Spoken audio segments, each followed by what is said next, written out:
මල ඉස්සරහට පොඩක් ගන්න.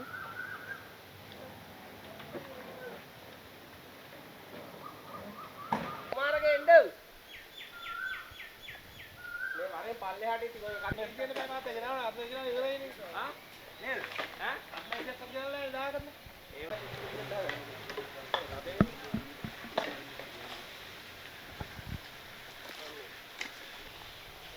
ජීල්ලෙන මදුරුත් තියෙනවා. කුමාරගේ. තා වාජනයක් ගනිමු.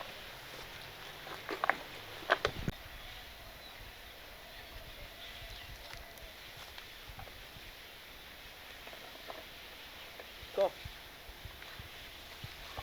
ඇතරම මේ අපේ සෞඛ්‍ය වෛද්‍ය නිලධාරී බල ප්‍රදේශයේ පළමු වර සියලුම නිවාස ආයතන සියලුම ස්ථාන පරීක්ෂා කරලා තියෙනවා.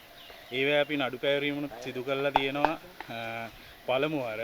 ඉතින් පළමු වර අපේ මහේස්ත්‍රාත් අධිකරණය විසින් නඩු පැවරීමේදී 3000ත් 25000ත් අතර දඩ මුදලක් තමයි අපේ නියම වෙන්නේ. දැන් මේ ප්‍රදේශයේ කොච්චර විතර පවුල් වලට නඩු දාලා තියෙනවද නිවාස වලට? ඔව් අපිට ගොඩක් වෙලාවට දැන් මේ වෙද්දී දැන් කලින් අපිට අවදානමක් වැඩියෙන් තිබ්බා. මොකද අපි නිවාස පරීක්ෂා කිරීමේදී ආයතන පරීක්ෂා කිරීමේදී වැඩි වශයෙන් මදුරු කීටියන් බෝන ස්ථාන හම්බ වෙලා තියෙනවා. ඒතකොට අපි ඒවා පරීක්ෂා කරද්දී බොහෝ දුරට 90ක් 95ක්ම හිටියේ ඩෙන්ගු මදුරුන් බෝන ස්ථාන තමයි තිබිද්දා. නමුත් දැන් මේ පායන කාලෙත් එක්ක එළියේ භාජන මිනිස්සු අපිට පේනවා මේ මැදිහත් වෙලා සුද්ධ කිරීම කරන පිරිසුදු කිරීම කරන ඒ මිනිස්සුන්ට අපි උපරිම ආචාර කරනවා. හැබැයි මේ වගේ මදුරුවන් විනාශ කරන්න අකමැති මහා අසමත් ಜಾති පිරිසක් තාම ඉන්නවා මේ සමාජයේ. මේ පේනව නේද? මං හිතනවා ඒ ටයර් එක ඇතුලේ වතුර තියෙනවා. ඔව් ටයර් ඒක තමයි මේ ටයර් එක මිනිස් මේ පේරන්නේ මේ ටයර් එක මොකද්ද කියලා? මිනිස්සෙගේ ජීවිත බර ඇදපු වාහනයක්. ඉස්සර මොකද්ද කියන්නේ? ඉස්සර අපේ කරත්ත කවි මොනවද තියෙන්නේ? ඒකේ කියනවා මොකද්ද ඒ කවිය අර ඇදපන් ගොනෝ අපුතල් යනවා. අපෝද ඉතුරු කැලලක් තියෙන්නේ. මම උඹට විවේක දෙනවා කියලා. බැරි බර කරේ තියා දෙපයට වාරු අරන් හපුතලේ කන්ද ඇද්දානේ. ඒ කාලෙත් විවේක දුන්නා තමුන්ගේ වාහනේට. මේ තියෙන අපේ මිනිස්සු වාහන වල විවේක දෙන හැටි.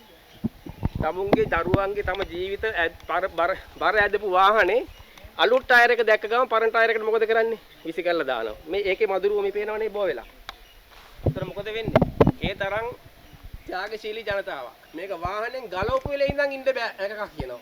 ඔයිට විසි කරන එක. ඈ දැන්වත් මං හිතනවා ඇහැරේ කියලා මේ ආයතන මේ කම්පැනි දැන්වත් මම කියන්නේ මේ තරුණ ප්‍රජාවට ඉදිරියට එන්න. ඉදිරියට අරන් ඇවිල්ලා මේ වගේ දේවල්ට විරුද්ධ වෙන්න. නේද? මේවා එළියට දානවනම් මේ ටයර් එකට රුපියල් 300ක් දෙන්න බැරි කමක් නැහැ නිකන්